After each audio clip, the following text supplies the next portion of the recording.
set up, and we'll give everyone a minute to join. Just looking to get set up on Facebook. All right, cool. We're gonna go live on Facebook now, and that means we can go live on TikTok and Instagram. Welcome everyone. Welcome everyone. Welcome everyone. We're live for another session. It is Wednesday today. It's Wednesday, isn't it? Yes. Live session on a Wednesday. Apologies, we are delayed. I know we're an hour late, and I know I said this year we're going to try and do lives more on time. The consultations we had scheduled for today have overrun, which is why we're a little bit late, but that won't stop us. We will still be giving you all the healing knowledge and information today. So yeah, I do apologize. I did say I was going to try and be on time this year, and it's been a rough start. So we will continue to try and improve that. The last few days have been a bit crazy. We're in Medellin, Colombia right now, 15-hour flight, and struggling to sleep and adjust. So that's a little bit discombobulated, but we're gonna go forward. We're gonna push through, and today's gonna be a good session. Thank you, Nissa. We are going to be talking about the thyroid today. And we're going to be talking about the thyroid because so many people are experiencing thyroid issues and they don't get the help, they don't get the support, they don't understand what's going on in their body. Any hormonal issue just gets called a thyroid issue. They end up getting put on hormones, whether that's synthetic thyroid medication, or they get put on the shoes. Oh. The what? Oh, yeah, it's actually a bit harsh, isn't it? Yeah, or they get put on medications that have dangerous side effects and do not actually help heal the root cause of the problem. So we're going to be breaking down a lot of different thyroid issues today as well. So yes, G-Man, did you get some rest on the flight? I was actually busy writing the thyroid guide, so I did manage to get a few hours, but no, it was a busy flight. I wrote the thyroid guide, I wrote the blood healing guide, so that's going to be attached to the kits as well. I just need to actually upload them today. So that dovetails nicely onto new updates, housekeeping points. So yeah, productive couple of days. The thyroid guide has actually been written now, so I'm going to upload that to the thyroid kit. I'm going to make a post tomorrow about the thyroid, so you can actually get that kit for free as well. Get that guide for free, along with and then you can decide if you want the thyroid kit. Also the blood guide, I wrote that. So for high cholesterol, for high blood pressure, for anemia, that will also be uploaded to the blood kit bundle, and I'll also make a post on that probably on Friday where you can leave the comment and get the free guide as well. So if you're on TikTok, I would say just check out that post when it happens over the next couple of days on Instagram, and you'll be able to get those free guides there. Otherwise, they come with the kits. So that's some exciting new updates. And honestly, when I say these guides are super simple, they are. They've condensed my years of research, my experience in terms of consultations, in terms of seeing people heal themselves from these conditions. I'm not even going to take credit for it. It condenses all of that into literally 3 pages that you can read, understand, and use as your constant guide to make sure you're doing the right things. That's what these guides are for. So I'm going to be talking through it a little bit in today's session as well. So you'll kind of get the detailed breakdown of all of those guides. Well, I'll say the thyroid guide today as well. We'll probably do the blood kit next time. And then, as I say, just keep an eye out for those posts as well. What else have we got going on the housekeeping side? I think that is the main things. I'm also really looking to get the gut kit done. We do have a gut balance kit, but I really want to make a more detailed kit. So it's going to have Crohn's, IBS, colitis, acid reflux, H. pylori, all in one kit. And then we're going to have the different variations for each of those conditions. So that's hopefully going to get done let's say optimistically this week. So keep an eye out for that. And if you do know anyone dealing with any of those conditions as well, we're going to have that ready to support people. Just a side note, Jay, do you mind just going on inbox on the laptop? There's a message that came through. If you can. Cool. All right. And then yeah, just in terms of what to expect from today, it's probably going to be about an hour today's session, maybe just under an hour. But yeah, we're going to be talking through the different thyroid issues. So about 15 minutes, just breaking down all the different thyroid issues, what causes them. Apologies if it's loud. As I say, we're in Medellin and they don't believe in double glazing here, clearly. Or at least we didn't pay for a double glazed room, so the cars driving past can get pretty noisy, but hopefully it's okay, you can still hear me. But yeah, in terms of today's session, we're going to be breaking down all the different thyroid issues. Then we're going to be talking about the biggest mistakes people are making, the medications people are taking as well, and then we're going to be ranking different foods for the thyroid. And then we are also going to be doing some Q&A as well. So I've seen some questions coming in already, so just be sure to get those questions in.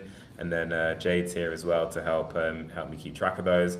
I'll be answering some of them as I go through, and then I'll try and keep some time at the end just to answer some of those questions as well.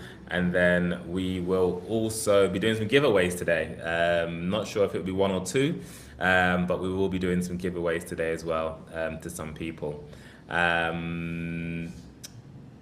Have you sorted Nissa's giveaway out, Jade? Sorry? Have you sorted Nissa's giveaway from last time? Okay, cool. All right, let's get into it. So, let's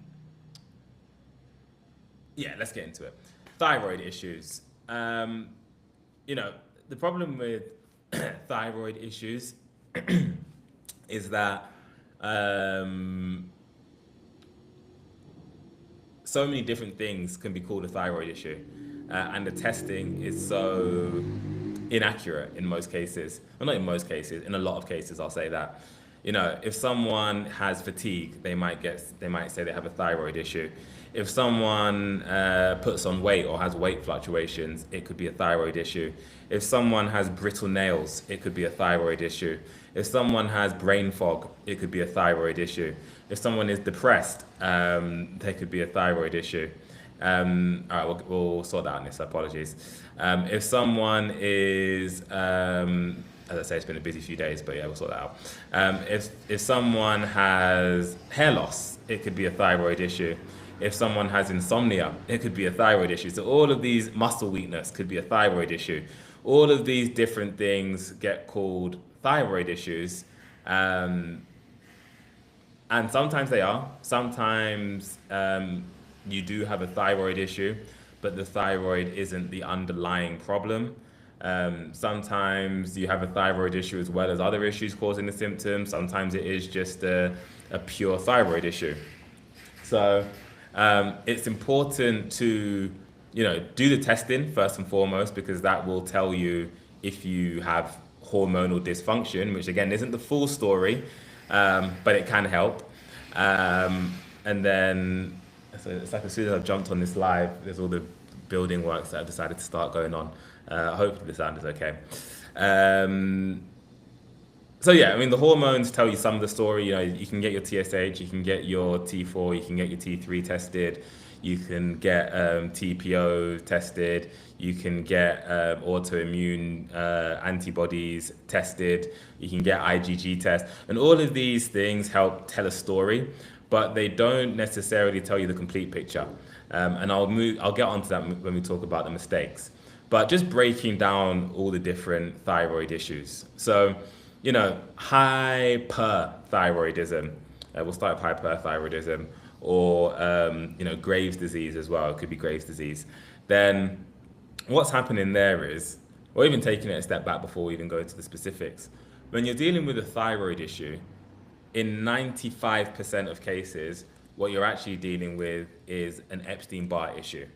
But even if it's autoimmune, even if it's hyperthyroidism, even if it's hypothyroidism, even in the case of some thyroid cancers, what you're dealing with is a Epstein-Barr issue. Epstein-Barr is a herpetic virus, for those who don't know.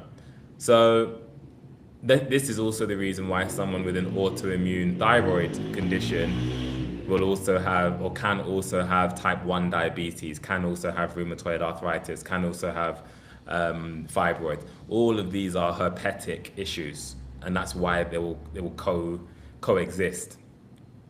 But yeah, in 95% of cases, anyone with a thyroid issue is dealing with an Epstein-Barr issue. In the other 5% of cases, it's most likely a radiation issue. So maybe you had too many X-rays, maybe your work environment, maybe you had an acute dose, could be lots of different things, but that's generally what's going to cause it. But in most cases, we're dealing with an Epstein-Barr issue. And let me explain how that works. So if you are dealing with hyperthyroidism, then that means you're producing too many thyroid hormones.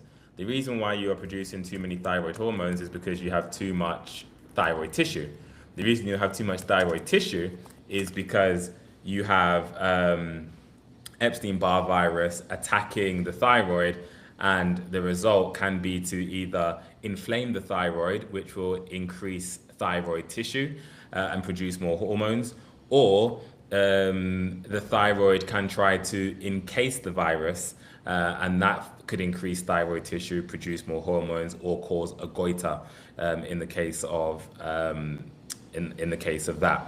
So that's how Epstein-Barr virus can cause extra thyroid hormones to be produced in the case of hyperthyroidism or Graves.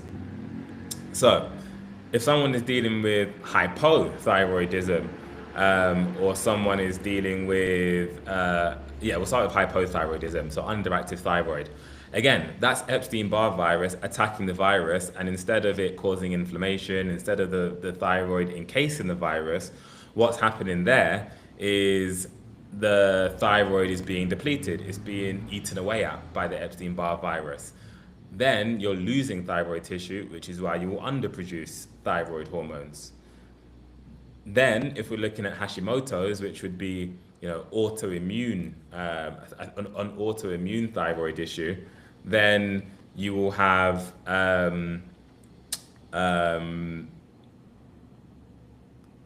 thyroid antibodies that come as a result of Epstein-Barr virus mimicking the thyroid. So Epstein-Barr, as we've discussed so many times on this platform, can go through a process called molecular mimicry. And that's essentially where it can pretend to be other tissues. It can do it in the liver, it can do it in the thyroid, it can do it in the intestine, it can do it in the brain. When it does it in the thyroid, the white blood cells then attack that mimicked tissue. Then you get an increase in the antibodies that will trigger an Hashimoto's test.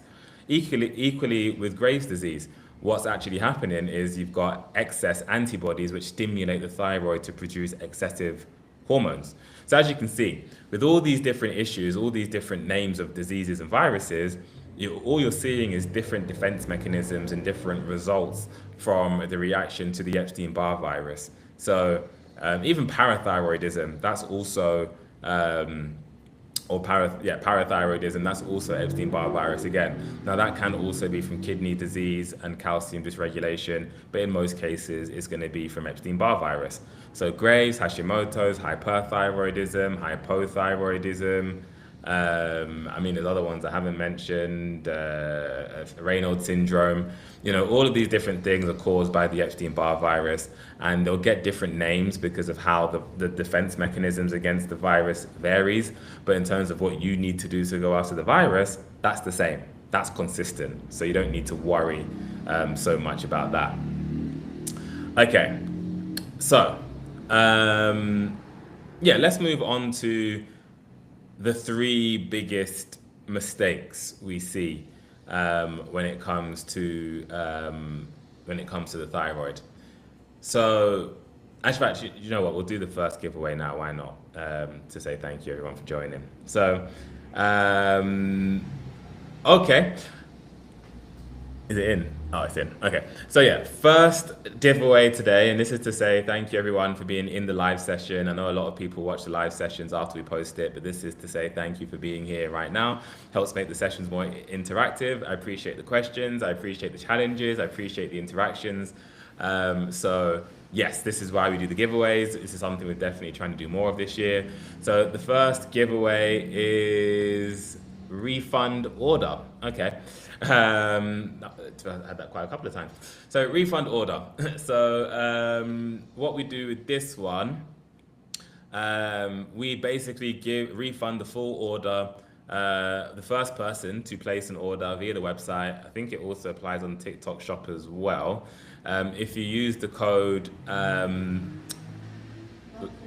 Live28, then we will refund the first person, and we'll let you know when it happens. Will refund your full order, no matter how much it is. So obviously, the amount you place is your risk, but yeah, that's the giveaway. So as I say, we'll let you know when that happens in the live, and yeah, good luck to everyone. Okay. So, seeing a lot of questions come in. We'll save those for the Esme. I've seen the question. I'm going to make a note, and then I'll answer that one in the Q&A. Okay, 1 second. Yes, red flush. Cool. So, where were we? Biggest mistakes. So 3 biggest mistakes that I see. The 3 biggest mistakes when it comes to the thyroid. I'll just quickly answer Kareen's question. So, Kareen, will you have any UK evening appointments for consultations soon? We actually just opened them up. So now we're in, because the reason there weren't evening ones is because we was in Southeast Asia and in East Asia. So we were 7 hours ahead, 8 hours ahead, 9 hours ahead. So that's why evening didn't really work. But now we're in South America. It's the opposite. We're 5 hours behind. So yeah, I opened up evening consultations again yesterday. So if you want to book a consultation for the evening, you can do that as of now. And that will be back until we're back in the UK. So yeah, going forward, there'll be evening slots again. Yeah, so 3 biggest mistakes. The first mistake I see most often would have to be, I guess, I call it a mistake. It's not really a mistake. It's more, I guess, people not understanding. But it's constantly increasing thyroid medication. So the amount of people I speak to, they'll say, I've got hypothyroidism, had my thyroid partially removed. I'm on levothyroxine, which is synthetic thyroid hormone. The mistake, I guess, is what most people don't understand is the adrenal glands actually step in to produce a hormonal blend. That doesn't show up on hormone tests because it's structurally very similar, but doesn't show up on the test, so it doesn't trigger the same result. But those adrenals will step in and help you. If your thyroid is underproducing, then it will try and correct itself and produce a stronger amount of those hormones. So a lot of the time you'll show up negative on a hormonal test. You don't actually need to be taking synthetic hormones. Now, of course, there are some people who will take the synthetic hormones and feel 10 times better. What's important for you if you're in that case is don't keep allowing the doctor to keep increasing your dosage, because that does happen as well. Because what happens when you run synthetic hormones, your thyroid becomes less sensitive to the TSH that's produced from the pituitary gland, and essentially it just gets lazy. So if someone's doing all the work for you, which essentially is what it's like if someone is doing your homework for you, you don't need to study anymore. You don't need to listen in class, and essentially that's what the thyroid is. It gets the information from the teacher, which is the pituitary gland in the form of TSH, and then it's supposed to produce your homework or thyroid hormones. But when you have synthetic, it doesn't need to do that. It gets less sensitive, it gets lazy, it atrophies, and it dies. Then you need to get more levothyroxine. You need to get more people doing your homework, or you need to get more homework done for you. That's the cycle that happens, and that can be pretty dangerous. the hormones as well, the levothyroxine can also increase your risk of endometrial cancer. It can also increase your risk of, I believe it's breast cancer as well. Might be wrong on that one, but definitely endometrial cancer. So that's the risk that you want to be aware of. So if you're someone who is hypothyroid and you're taking medications and it's not making any difference, then for you, I would recommend stop taking it. You don't need it. It's not helping because you're actually producing, if you are been told you're hypothyroid and you've actually improved, and before taking the levothyroxine, you're taking it and you want to try and wean off and see is it still working, your thyroid can produce more hormones and it can change over time. Your adrenals can step in. So don't be just a slave to the levothyroxine. I mean, the second one is probably the equal and opposite. If you're hyperthyroid and you get diagnosed and you get prescribed a iodine blocker, you're actually missing the point. So the reason why iodine blockers work is because iodine is essential in terms of making T3 and T4, your thyroid hormones. Now, that does not mean that iodine, that's all iodine does in the thyroid. That's one of the biggest misconceptions and the biggest mistakes people have when it comes to dealing with hyperthyroid. Let me make sure I get that one right.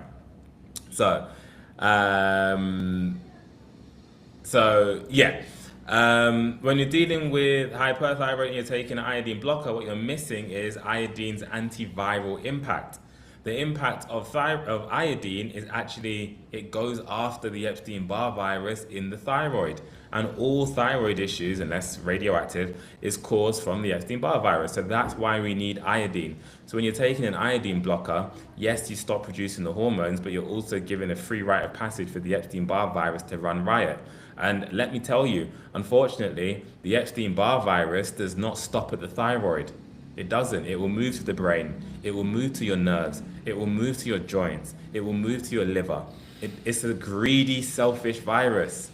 It does not want to stop. It might rest for decades. It might rest for decades. But if you are giving it the conditions for it to thrive and go unchecked and eating the wrong foods, then yes, that Epstein-Barr virus will thrive and cause you a whole lifetime of pain, discomfort, and all sorts of symptoms. I see it all the time. I see it all too often. So that's why we need to keep it in check, and that's why I don't really recommend iodine blockers. Now, it's difficult because a lot of people who are hyperthyroid will take iodine blockers and feel great. So in that case, it's very difficult to tell someone stop doing that and experience all the pain and discomfort and symptoms that you were getting, so that you can not go to war against the virus and have to fight that war. It's not the easy path, not for 1 second, but in some cases it can be the necessary path, particularly if they keep telling you, trying to increase your dosage as well. So we need iodine, we need zinc, even in the case of hyperthyroidism. Now, if you are having a thyroid storm, that's different. If you're in the midst of a thyroid storm, then I don't recommend iodine, because bringing the storm back into balance, pardon me, is more important than necessarily going after the long-term chronic issue of the hyperthyroidism. So if you're in this might make it difficult. If you're in a thyroid storm, don't take iodine. Okay. The third mistake I would say when it comes to the thyroid would be, I would say kind of, look, people, this is some people. It's not looking how the thyroid interacts with the rest of your system. I don't think I've ever spoken to anyone who only has a thyroid issue. The only thing they have is a thyroid issue. Let me explain that. So I've never spoken to anyone who is only hypothyroid. I'm not saying those people don't exist. I'm just saying I've never spoken to one. I've never spoken to anyone who's only Hashimoto's, who is only hyperthyroidism, because the thyroid is one of the most interconnected organs in our bodies. You know, the liver would be another one. but it's probably second to the liver. You know, when you look at the HPA, um, which is basically where your pituitary gland, your adrenals, and your thyroid, the axis in which they run, also your ovaries or testicles as well. The axis in which they run control the hormones in your entire body. So if one of those systems is out of whack, then basically it can mess up so many other things at any point in that entire chain. So I say that to say, if you have a thyroid issue, very rarely is your only issue a thyroid issue. You probably also have a liver issue. You probably also have some form of adrenal fatigue. You probably also have a vagus nerve issue. You probably also have a form of rheumatoid arthritis. You probably also have maybe diabetes or something like that. Very, very, very rarely, and I say rarely because I've never seen it, does someone only have a thyroid issue. So that's why, as I said at the start, it's so easy to just say, oh, that's a thyroid issue, oh, that's a thyroid issue, because pretty much anything can be considered a thyroid issue, because a thyroid issue interacts with, as I said, your adrenals, your vagus nerve, your hypothalamus, your pituitary gland, sleep. Every bodily function runs through the thyroid at some form. So to me, it's lazy to just say, oh, you've got a bad thyroid, let's just try and fix that. Generally, we don't go after the thyroid specifically. We go after the actual underlying issue, which in most cases will be an Epstein-Barr issue. It might be an adrenal issue. We look at what presents, and then we go after that. So that's why we do it that way. So just seeing Sarah's question, I had one thyroid removed years back, but the doctors didn't recommend any medication. So when you say one thyroid, I mean, it's kind of a butterfly shape. So I don't know if you mean one half of the thyroid. You only have one thyroid, but there are two halves to it. So I suppose there's two halves to anything. But yeah. So assuming you still have some thyroid tissue left, and this is really important. So even if, this is probably mistake number 4, people who have, just for everyone on other platforms, Sarah confirmed one half. So when people have a thyroidectomy, which is getting your thyroid removed, they think, well, I haven't got a thyroid anymore, so that's that. Symptoms are gone, or I need thyroid medication for the rest of my life. That's not the case.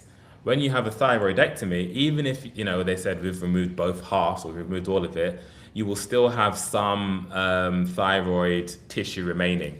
And that remaining thyroid tissue will work even harder to produce more thyroid hormones. So I'm not saying it will be, give you the full dose, but alongside the adrenal hormones that don't show up on a blood test, you actually get a lot more support than what you realize.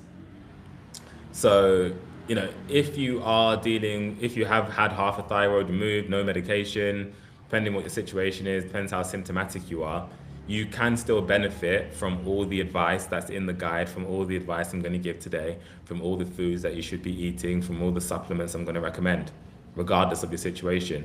I'm assuming you were diagnosed with something to have that thyroid removed. Could have been a thyroid cancer, to be fair. And even thyroid cancer, I didn't explain it, but thyroid cancer, in some cases, that's just Epstein-Barr virus, heavily mutated forms of the Epstein-Barr virus that essentially eat itself. So when it eats thyroid tissue, it leaves some Epstein-Barr residue behind in those kind of eaten thyroid cells. It replicates, and then those Epstein-Barr cells eat that eaten thyroid cells, and that process keeps continuing. And as we know, toxins build up through the food chain in all forms. So when you have that Epstein-Barr virus that continually continues to eat itself, it gets more and more mutated until the point it becomes cancer. That can happen. So Sarah, I'm not sure if you're a case of thyroid cancer, but if someone is dealing with thyroid cancer, then that can happen as well. Someone asked about thyroid. Sorry, it wasn't cancer. I was so young at the time, teenage, and it was swollen. All right. I mean, that's the other thing. Doctors do just like hacking away at organs. So yeah, if the neck was swollen, I'm not sure if what they said it was. If they called it a goiter, if they called it a nodule, I'm not sure. I guess it's a bit by the wayside now. What's more important is are you still experiencing symptoms? You're not on medication, so I'm not sure. But that's the important point at this point, I guess. Even goiter, yeah. I mean, there's no need to remove a thyroid for a goiter, but that doesn't help you now. So. Yeah, so Sarah, I'd say stay tuned. We're going to get into ranking the herbs as well in a minute, ranking the different foods as well, all the different things that you can do to support. I mean, do you still have symptoms? Do you have hypothyroid? Just exhausted all the time, but always come back, blood's always come back fine. So yeah, I mean, this is what I'm talking about as well. Thyroid hormones can show normal and you still have an issue. Is it a thyroid issue? That's the question. Is it an adrenal issue? I mean, they took half the thyroid away. Again, the adrenals can step in. So what is the actual issue there? It might not be a thyroid issue, even though that's what everything is pointing to. So yeah, I mean, okay, cool. So yeah, thyroid nodule, someone asked about as well. So a thyroid nodule is calcification. So when you have that thyroid issue that grows to calcify, that grows to encase the Epstein-Barr virus, and then when calcium comes in, and that can be from a parathyroid issue, that can be from excess dietary calcium, that can be from a kidney issue, that could be from too much phosphorus, lots of different issues, lots of different reasons why, but that can cause a thyroid nodule, or even a thyroid cyst as well. But all of these essentially tools the thyroid uses to encase the Epstein-Barr virus. So I think we covered goiter already. So yeah, goiter would be a growth to encase the virus again, just a different form. I'm underactive thyroid on slimming jab and losing very little weight, even on a deficit. Underactive thyroid. Okay, so yeah, let's get into ranking the foods. Then we can do a challenge. So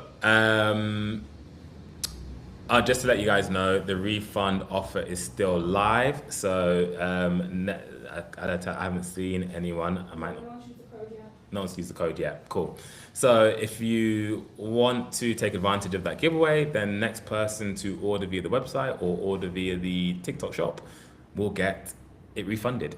And you just need to leave code live28.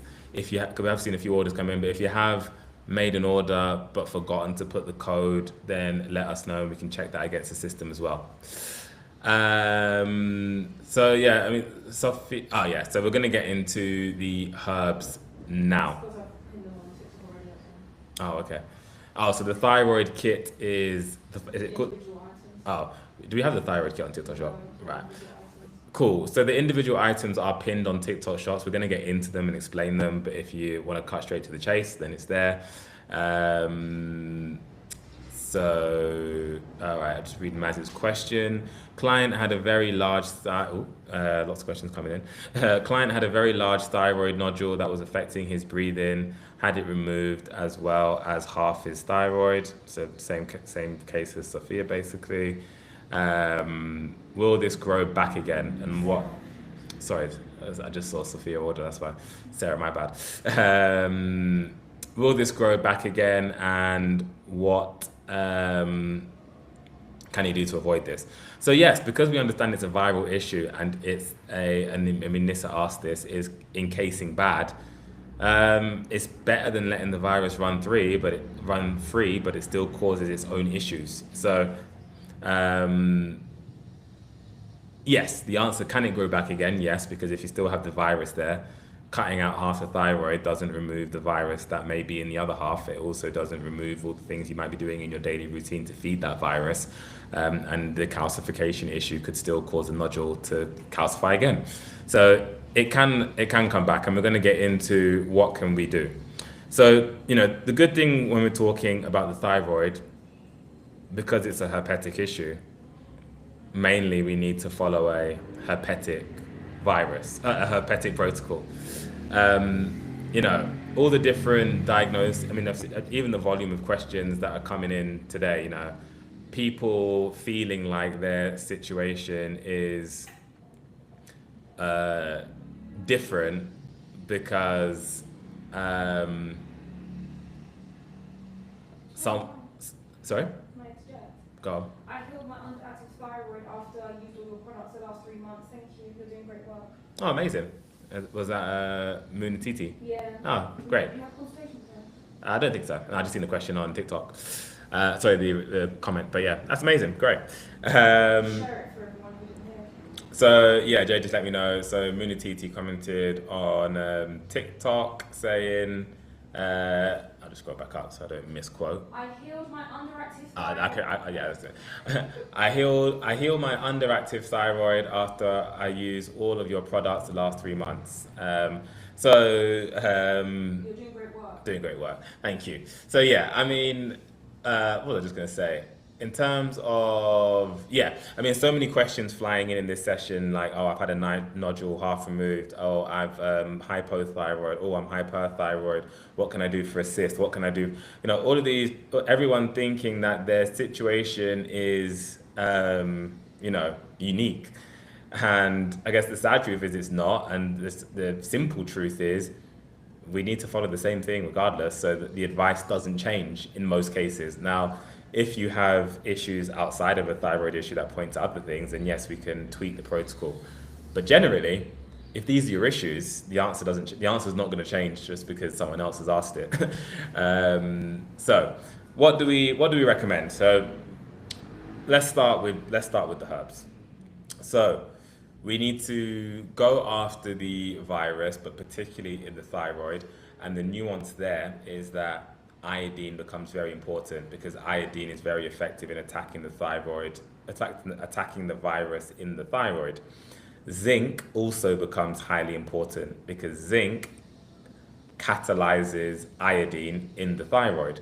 Without zinc, you can be thyroid deficient even if you are eating loads of iodine. Without selenium, you can still be iodine deficient. You can still be have low thyroid hormones, even if your dietary iodine is sufficient. So those are the three most important minerals when it comes to the thyroid: selenium, zinc, and iodine. Selenium is super easy. You just need Brazil nuts. Don't go crazy with them.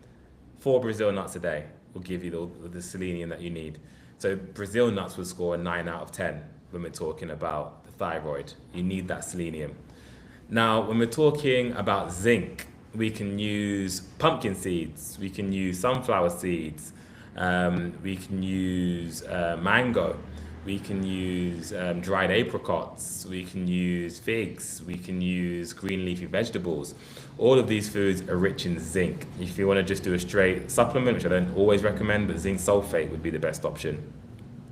But all of those foods can help activate activate iodine inside the body. Now, those foods would all equally probably score a 7. All the seeds, chia seeds, all the zinc-rich seeds, green leafy vegetables, great options. Now, then when we're talking about iodine, what you need for iodine comes from the sea. The only place to get iodine is the sea, hence sea salt or iodized sea salt, which is had it removed and added back again. Sea moss, which is why I recommend the sea moss because it's a rich source of iodine. Atlantic dulse is another great form of iodine. Even salmon, mackerel, fish, these are good sources of iodine. So you want to get that dietary iodine in. A tablespoon of sea moss is enough to do it. You don't want to overdo the iodine, particularly if you are hyperthyroid. And sea moss is uniquely good because sea moss is a mix of zinc and iodine. So that zinc catalyzes that iodine in the system and is also antiviral, antiherpetic. So it will knock down that Epstein-Barr virus in the thyroid as well. So other foods that would be really good: sprouts would score a 8 out of 10. Cilantro probably scores a 7 out of 10 for its heavy metal benefits, of removing the heavy metals that feed the viruses in the thyroid. Garlic and onion is also really good raw, so that would be a 7.5 out of 10. Coconut oil is also a really good option. The monolaurin in coconut oil would probably score it a 7 out of 10 as well, or 7.5 out of 10. Cranberries, another really good choice. Walnuts probably score an 8.5 out of 10. Your root vegetables would also be good. So sweet potato, quinoa, these are your best sources of carbohydrate, moving away from the pasta and the rice. On the other side of the scale, so eggs would probably score a 2 out of 10 because not much beneficial for the thyroid, and is also feeding the Epstein-Barr virus, so not helpful. Dairy would not be good. Soy would not be good. You get send some foods in. Sorry, yes, I didn't even say. Yes, this is the interactive part of the session. So, because of my comments, I scrolled up, so I wasn't even seeing anything coming in. So, look, yeah, guys, if you've got questions, if you want to know, you're eating certain foods and you're not sure if you are doing yourself a favor or making things 10 times worse, now's the time to ask. So if you just leave a comment of your food, then I will give it a ranking and I will let you know why it scored. Most importantly, why it scored that as well. So walnuts. Walnuts would score a probably 7.5 out of 10. They're slightly less than Brazil nuts because Brazil nuts are richer in selenium, but walnuts are still good. They still do have selenium, so I'd probably give them a 7, and then Brazil nuts an 8.5. Ginger, I would score a 7. Not the most potent thing, but just a nice mild antiviral, knocks down the cofactors, so it's good. What mushrooms should we be eating? So, I mean, reishi mushrooms would be good because they're good for going after the Epstein-Barr virus. In terms of mushrooms, they're not that many I'd rank that high. There's lots of mushrooms that you can take that aren't going to make things any worse. But yeah, that's kind of why. Shiitake would be another good option. That B12 can be beneficial as well. There was a question about, so am I saying thyroid issues are because of the Epstein-Barr virus? That's exactly what I'm saying. That's exactly what I'm saying. And if you missed the start, you can go back and watch this on Instagram, and I'll explain how and why Epstein-Barr virus is the cause of a lot of these different thyroid issues. Cinnamon, I'd score a 6. Not fantastic, not the worst. I mean, just to help you understand my scale, 5 is take it or leave it. Anything above a 5 is generally supportive. Anything below a 5 is not supportive. If something is a 1, it's the worst thing you can eat. If something is a 10, it's the best thing you can eat. If something is a 7, it's a nice thing to have in your diet. If something is a 3, is don't eat that food very often. So hopefully that adds some context to these rankings. So, if I'm giving something a 3, that doesn't mean you'll keel over and die if you eat it once. It just means probably eat it very much in moderation and only if it's one of your favorite foods. Someone asked ashwagandha. I would score ashwagandha an 8 because it is a cortisol regulator. So cortisol can disrupt thyroid hormones as well. So that's why I would score an 8. Any recommended juice? So yes, celery juice is what I'd recommend most. Celery juice would score an 8 out of 10, strips Epstein-Barr virus off its defenses.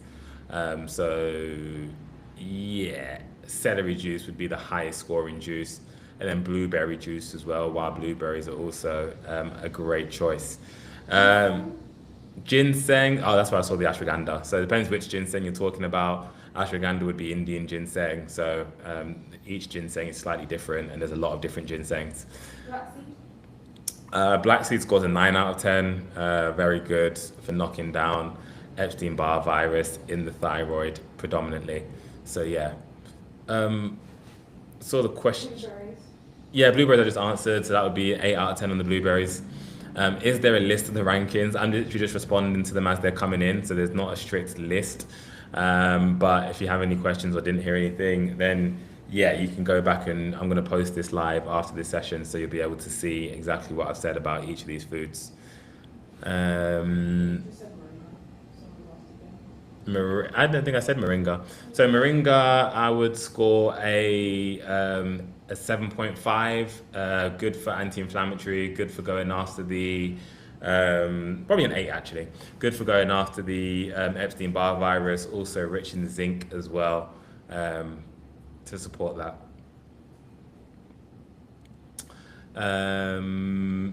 Okay, let me just check Facebook. Always forget to answer the Facebook. Almond. Oh, okay. Rice, I would score 3. Not beneficial. Breaks down into starch that feeds the virus. Chia seeds, I'll score an 8 on the chia seeds, rich in zinc. What about almond? I believe almond is very rich in zinc. Zinc in almond. Yes. So I would recommend almonds. I'd probably score them a 7. Celery? Yeah, rank that one. I'll give that a 9 on the celery juice. Anything to recommend for breakfast? Look, I mean, as long as you're not, it's more about avoiding the troublemakers, and if you can eat more of the 8 out of 10, then fantastic. Things like avocado, good for breakfast. Coconut yogurt, kind of seed bowls would be good. Nuts, a bit of Brazil nuts with some granola and a coconut yogurt would be a fantastic breakfast. Someone else is milk good. No, milk scores a 2 because it doesn't have anything beneficial and it feeds the virus. Same reason eggs score 3. Do you recommend seeds or leaves of moringa? I'd actually recommend the seeds because they're richer in zinc. You could do both, to be honest, but zinc, I'd recommend the seeds because they're more mineral rich. When I get that feeling I need Good one. Have you said everything in the kit already? So was it ashwagandha, moringa, sea moss? Yeah, sea moss I'll score a 10. Sea moss is the best thing. Yep, for the reasons I said. Honey, 6. Not overly beneficial, but definitely not going to make anything any worse. Quinoa, I would score a healthy 7. One of the best carb sources. You know, carbs tend not to be healing foods in most cases. If you're doing root vegetables, they probably score, sweet potato probably scores more, 7.5. The parsnips, regular potato, pumpkin would score more, a 7. And then the rice pasta would score more, a 3. Couscous, 3. That's how I'd kind of rank all the carbohydrates. Okay, is that all of them? I think that, to be fair, that was very good. We kind of walked through a whole diet there, so feel free to watch this one back, and that's a very comprehensive list of things I would recommend there and wouldn't recommend. Any meats? We didn't touch on meat, did we? So yeah, fish is what I'd recommend most because it's rich in iodine. Just add coriander to it so that you're reduced in the mercury load. Red meat, stay away from. Pork, definitely stay away from. Chicken, not so bad. And other white meats, not so bad. That's generally how I'd rank them.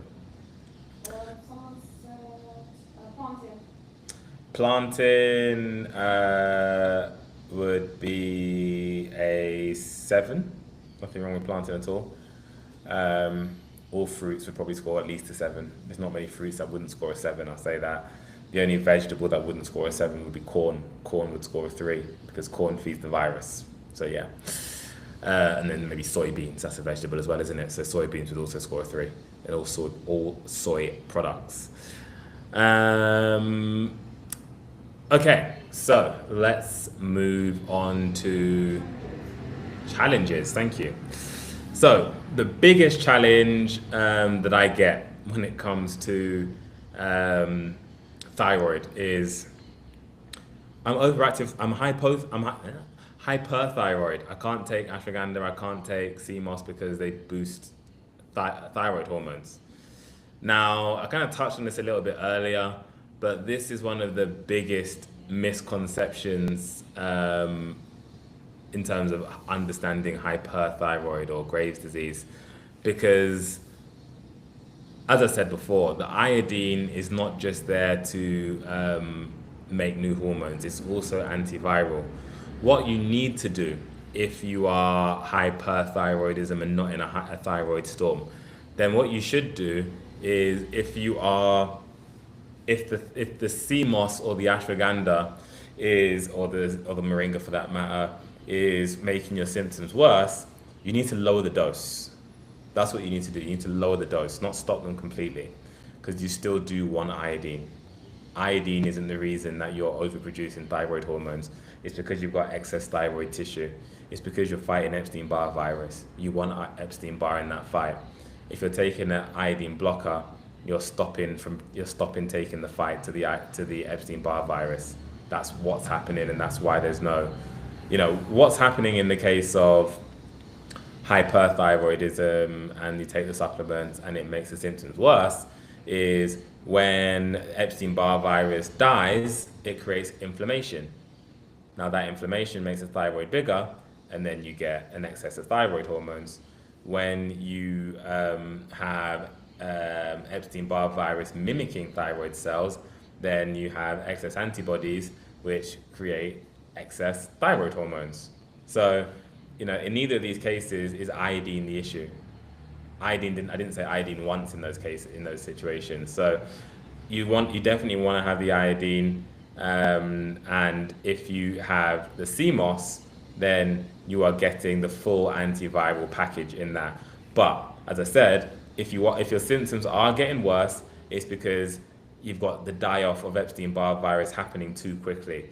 You've got an increase in inflammation, which typically happens as a result of the dead bodies. It's not because of the iodine. So you want to just have less dead bodies so that your immune system can clear it quick enough. You want to make sure your thymus, which is the lymph node closest to the thyroid, can actually clear it quick enough. So you want to lower the dose. Still bringing the fight, but lowering the dose. That's what you want to do. Good question. Yes. Someone said chickpeas, black-eyed beans, and kidney beans. Are they on track with those foods? They will all score a 5. They're not moving the needle in either direction, really. Each one. Thank you. Yeah. Actually, what? That is the most common challenge we get. I'm hyperthyroid. The medication, can I take it first and foremost? And then if you do take it, it's making me feel worse. Well, why is that? You need to reduce the dosage down. You need to cut down from every day to once every couple of days. That should be the first point of call. Now, again, if you're in a thyroid storm, it's different. If you are taking the supplements and it's making you feel 10 times worse, not just a little bit worse, that's different. As we always say, the natural supplements aren't well tolerated by everyone. They aren't for everyone. But it's important to understand, when to wean off and why you're weaning off, not just, I feel bad, so let me just stop. There's a lot of processes to it. There's a lot of detoxing that happens in that process as well. Okay.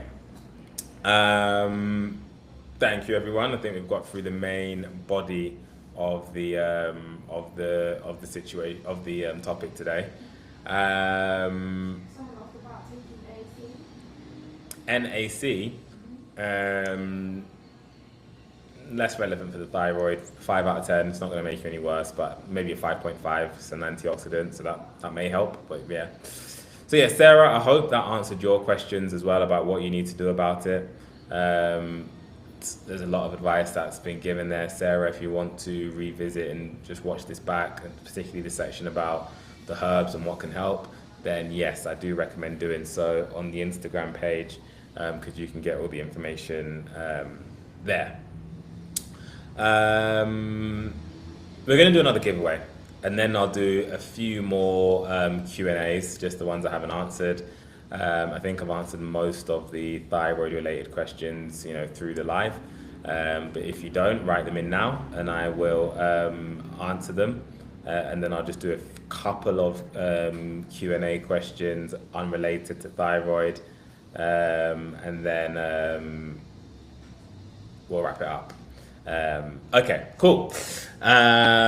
Jade has just done the giveaway wheel, and it is 80% off. So that's what it's landed on, 80% off. So I will let Jade pick who she wants to give the 80% off code to. Sarah. Oh, there you go. That was quick. So Sarah, congratulations on TikTok. You have one, I suppose, 80% off. So Jade, well, how do we do it? Is it? Oh, okay. So Jade will send you a DM, Sarah, with the 80% off code, and you can use that whenever you'd like. And what you do now, Sarah, shows that me, I never win anything. Well, you do today. So congratulations. And look, guys, these are the reasons you should interact with the live. I'm not saying every single giveaway is going to be to the person who interacts the most, but hey, we're emotional creatures, so yeah. Do interact. The more you interact, the more we see, the more recognizable your name is, and it helps win the giveaways. And we do 2 giveaways. So look, guys, if you didn't win the giveaway, don't worry, because there will be 2 more chances to win on Sunday. So is that on the line? Well, yeah, next week, but yeah. Is it? No, it's the line. Oh, right. What? I'm saying you wrap it up. Oh, right. I thought you said fluffed it up. No, wrap it up. Yeah, so highlight of my day. So yeah, there'll be 2 more giveaways on Sunday. So if you didn't win today, you can always do that then. Look, the thyroid kit is available. It's live. It's on TikTok Shop with the individual products. We do have 3 different levels to the thyroid kit as well. That's fully detailed on the website. You can also get the thyroid kit from the website. It does work. I was gonna do a whole pitch about how it works, but I suppose I already have. But Muna has very thankfully done that for me. Look, 3 months. That's what I usually say. Give it 2 to 3 months. And it can work. I'm not saying it's magic sensu beans that will fix everyone in 3 months. That's not what I'm saying. But the reason I feel so confident, the reason I put my face in front of all of these live sessions, the reason why I can speak so confidently, the reason why I offer money back guarantees, the reason why I do consultations with people is because, I used to be a skeptic. I used to be, if there's no scientific study to back it up, then it can't work. I used to be, this stuff's a load of gobbledygook. And what I've learned is, and this isn't what I've learned from reading a book, it's on TikTok. Yeah, you just said a hat and a scarf. Oh gosh. Yeah, this isn't what I've read in a book. This is what I've seen from speaking to people time and time again, using our herbs, using other herbs, other techniques from other healers. This stuff works. That's why I feel so confident to put my face in front of everything and speak so confidently. So. And that's also why we have people in the comments also saying it worked for them too. Yeah. So I'm not saying it works for everyone, but if it works for 5 out of 20 people, that's 5 people that don't need to suffer. That's fantastic. And to be honest, when we first started, the feedback in terms of reviews actually blew me away. Because you're always a bit nervous when you start something new, but to really change people's lives, a thyroid issue can be debilitating. If you don't have the energy to get through the day, if you have really bad fatigue, if your hair's falling out, it takes away your confidence. It can be debilitating. So I'm so sorry to interrupt. We have a giveaway of refund order. oh, okay. Refund winner. So who is that? Black Vinda. Black Vinda. Black Vinda. Oh, okay.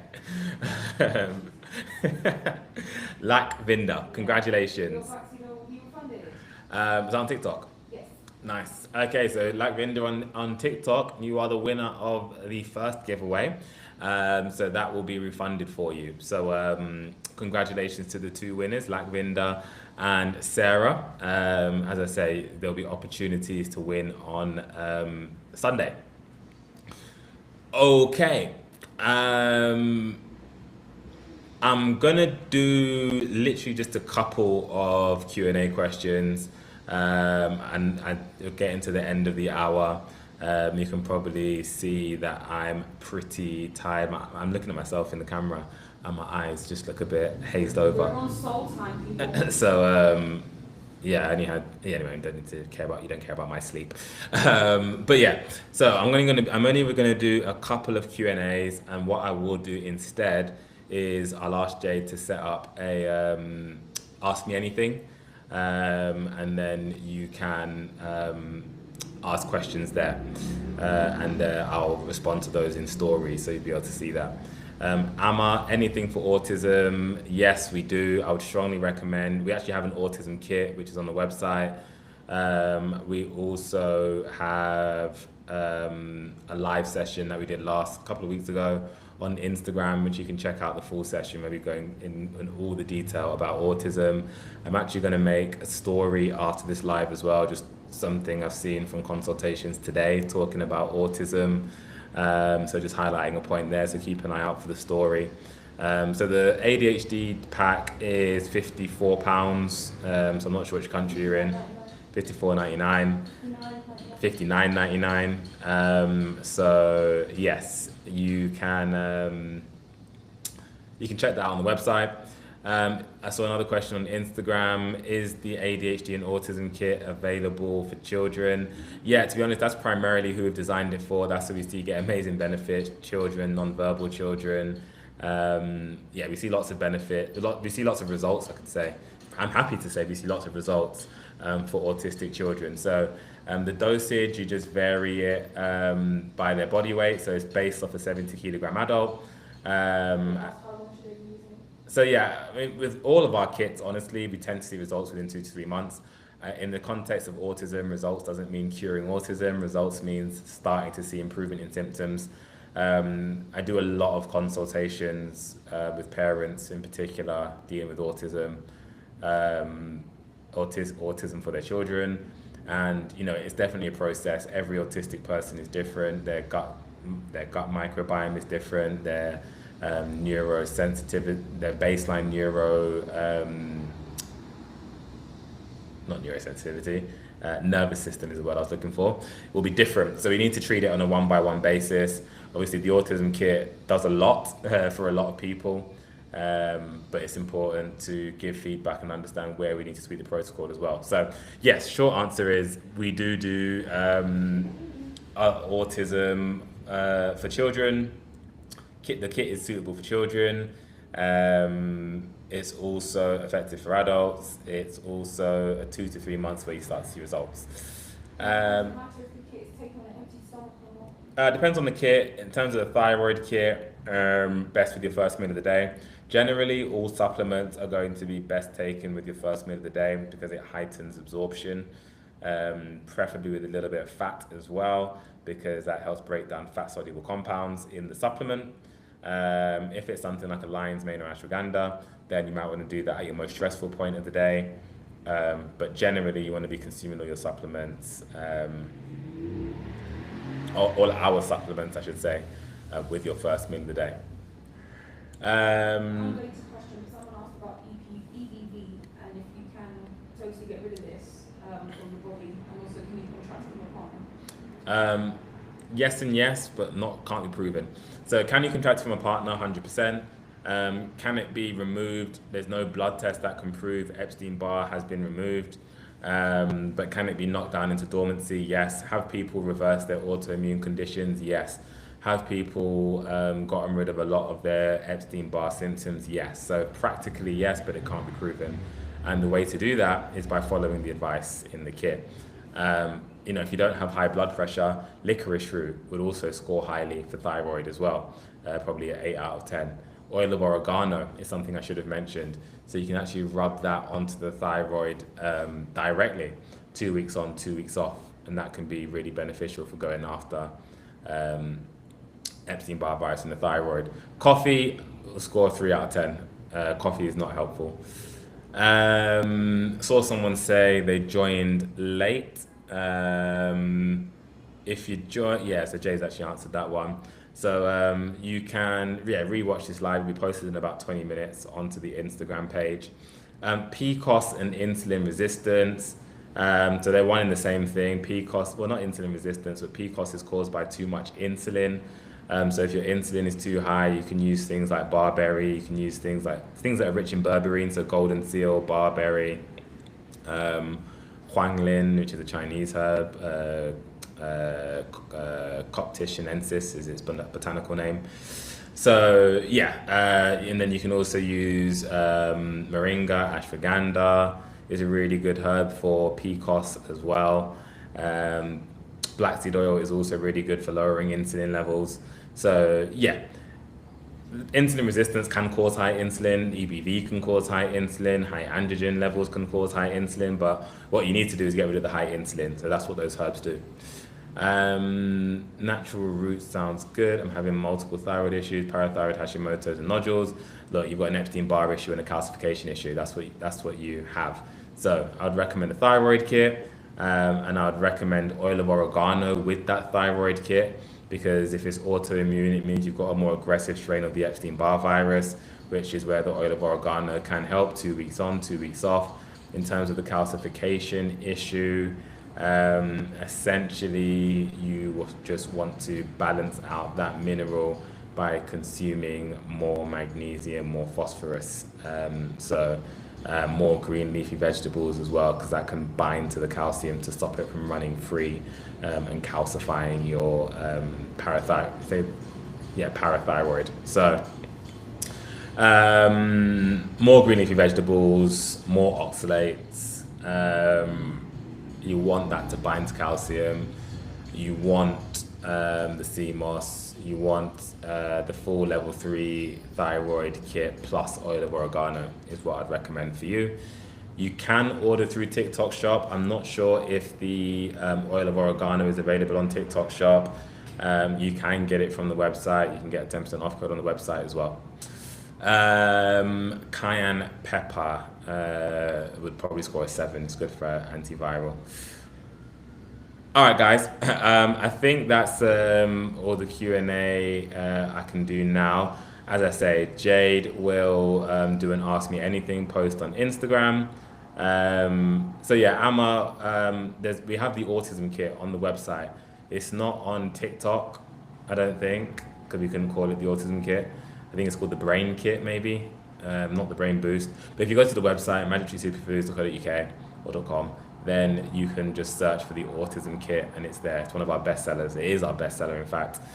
Someone asked about, can we get this anywhere in the world? Yes, you can. Oh, okay, cool. Flush the kidney.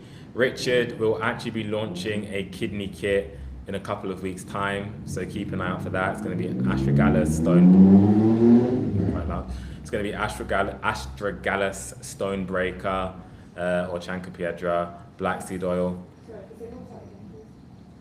That's what I'd recommend for the kidney cleanse. But give us some time, couple of weeks. I know the kidney cleanse is in super high demand, so we will be launching that. In terms of in terms of the website, magictreesuperfoods.co.uk. Or type in Magic Tree Superfoods on Google. Yeah, I'll just type in Magic Tree Superfoods on Google. Same as the page name. Nissa, Jade will get back to you. We'll follow up on that one. I think that's everything. In terms of consultations, consultations are available. We're back into normal timings now. So we've updated those timings. I know a few of you kind of bought a consultation and weren't able to do the timings because of work and stuff. But that's back to after work slots now, so you'll be able to book that. A little bit reduced as we're traveling around South America, but they'll be back into full flow kind of from February, so you can get those booked in. Emprespa, Empress Spa even. Cysts we covered. I discussed that during the live, so feel free to watch this one back. Are there any other points? Yeah, we're going to try and get the gut kit launched this weekend. The thyroid kit, keep an eye out because I'm going to try and make a thyroid post tomorrow where you can get the guide for free, where you can leave a comment. So yeah, all right, guys, I think that's everything. Keep an eye out on the story. There will be some updates. And yeah, thank you everyone for joining. Thank you for the questions. Thank you for everyone interacting. Rena, yes, we do sell CMOS. It's on the website and on TikTok Shop. Anyone has any questions, I'd say the best way to contact us, the quickest response is to DM through the web, not to DM, to send an inbox message through the website. That would be the best option. Cool. All right. Thanks, guys. We'll speak on Sunday. We're flying Sunday morning, early hours, so I'm not sure exactly what time the live session will be. Probably around 5-6 o'clock UK time. Maybe earlier, depending on what time we actually get out of the airport and land. But yeah, thank you everyone, and we'll speak on Sunday.